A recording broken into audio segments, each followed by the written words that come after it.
Giorgio Cafiero is the CEO and founder of the Gulf State Analytics, a geopolitical risk consultancy based in Washington. He joins me now for more on this latest developments from the Strait of Hormuz. Giorgio, what do you make of all this that happened in the past few hours?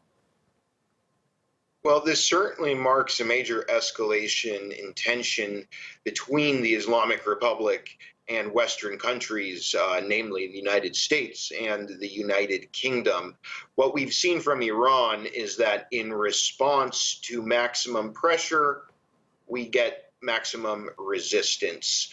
I think what the Iranians are trying to do is send a message not only to the British, but to countries worldwide that cooperation with Donald Trump's maximum pressure campaign will come with negative consequences, and the Iranians have the means to make other countries suffer if they choose to back Trump's anti-Iranian agenda.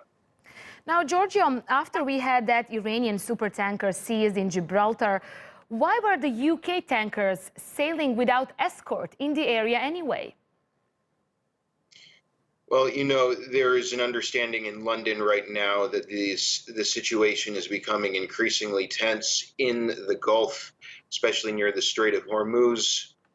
I think probably what we'll see is some discussion between high-ranking officials in Washington and London, and we might start to see some military escorts near this choke point to provide some more security for Western tankers transiting this artery. Now, what kind of response are you expecting from the UK? Well, it's a very important question that you ask.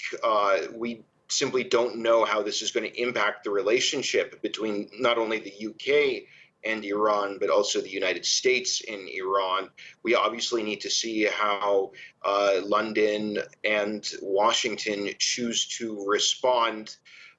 It's important to keep in mind that earlier today, a British court in Gibraltar ruled in favor of extending the detention of the Iranian tanker that was detained earlier this month. I think the Iranians might want to try to work out some sort of a deal with the British. Of course, you know, officials in London are not going to want to be seen as weak in sort of playing into these kinds of games.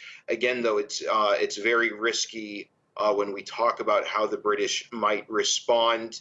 You know, this is obviously a time in which the environment is so tense in the Gulf. The situation certainly risks spiraling out of control depending on how these different states act and what moves they make next. Okay, we'll leave it there. Giorgio Cafiero, the CEO and founder of Gulf State Analytics.